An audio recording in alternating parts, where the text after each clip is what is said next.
Syariah. Perkenalkan, nama saya Farwa Analisa, absen 17, dan rekan-rekan saya Safira Rayana, nomor absen 29. Saya adalah Ananita Ramadhani, nomor absen 11. Saya Sahabia di Arsilia, absen 30. Saya Indi Fatimah Nusuria, absen 15. Saya Sifah Mujizawa, absen 34. Di sini kami akan menjelaskan poin yang pertama, yaitu asuransi. Pengertian asuransi berasal dari bahasa Latin, yaitu assecuret, yang berarti meyakinkan. Dalam KUHD, asuransi adalah perjanjian antara dua pihak, di mana pihak penanggung menjamin pihak tertanggung dari kerugian tak terduga dengan membayar premi.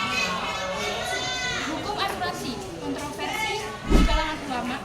Yang pertama, mengharamkan karena ada unsur gharar atau ketidakjelasan, maisir atau judi, dan riba. Yang hukum asuransi membolehkan karena dilihat sebagai bentuk golongan tolong menolong. Yang ketiga, asuransi syariah. Asuransi syariah adalah asuransi berdasarkan prinsip Islam, yaitu ta'awun atau tolong menolong, diatur oleh Dewan Syariah Nasional (MUI) melalui fatwa-fatwa dasar hukum Islam. Al-Quran Surat Al-Maidah, hadis Nabi dari Abu Hurairah. Fatwa MUI, fatwa nomor 21, 50, 51, 52, 53 tahun 2006 tentang akad-akad dalam asuransi syariah. Asuransi konvensional versus syariah. Aspek konvensional syariah, kepemilikan dana milik perusahaan milik peserta. Perusahaan hanya pengelola dana tidak terpisah, dipisah. Tabaruk dan dana peserta mengutangi perusahaan dibagi antara peserta dan perusahaan. Dewan syariah tidak ada dewan pengawas syariah. Risiko dan klaim ditanggung perusahaan ditanggung bersama antar peserta. 5. Rukun dan syarat asuransi syariah. Kafil menjamin, makfulah yang dijamin, makruf alaih pihak tertanggung, makruf bih jumlah yang dijamin. Manfaat asuransi syariah: menjalankan perintah agama atau tolong menolong, perlindungan dari kerugian tak terduga, menemukan solidaritas sosial, efisien dan transparan, dana peserta dapat kembali, sharing cost atau biaya dibagi rata antar peserta.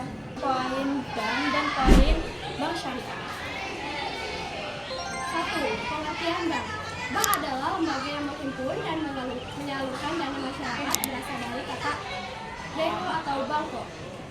Muamalah dalam bank sulit dihindari dalam kehidupan modern karena hampir semua transaksi melibatkan bank. Hukum pembuka bank diharamkan karena termasuk riba. Dibolehkan oleh sebagian ulama jika tidak berlipat ganda dan karena akad-akad modern tidak dikenal dalam fikih klasik. 4. Bank syariah. Alternatif bebas riba, menjalankan prinsip keadilan dan transparansi, serta menghindari unsur haram seperti riba, maisir, dan gharar. 5. Dasar hukum, Al-Quran, hadis, dan Undang-Undang Nomor 21 Tahun 2008 tentang perbankan syariah. Yang keenam, yaitu layanan bank syariah, penghimpunan dana, wadiah, dan mudharabah.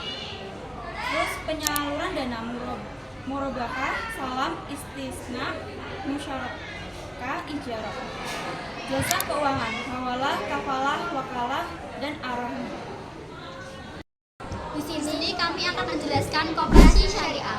Koperasi syariah adalah badan usaha yang menjalankan kegiatan ekonomi berdasarkan prinsip-prinsip Islam.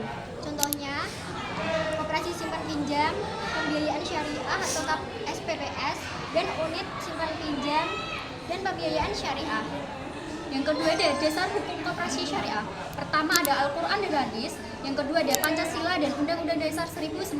Yang ketiga ada peraturan materi koperasi dan UKM. Kegiatan koperasi syariah: 1. Himpunan dana, simpanan pokok, wajib, dan sukarela, investasi dari anggota dan pihak luar. 2. Penyaluran dana. Dana disalurkan kepada anggota dalam bentuk bagi hasil, mudaroh dan musyawarah, jual beli atau murabahah, atau akad-akad lainnya sesuai prinsip syariah. Hikmah dan manfaat dari koperasi syariah. Yang pertama ada mengembangkan potensi ekonomi umat. Yang kedua ada meningkatkan kualitas SDM koperasi. Yang ketiga ada memperkuat sistem keamanan keanggotaan koperasi. Yang kelima, ada mewujudkan ekonomi umat yang sehat, adil, dan sejahtera sesuai nilai-nilai Islam.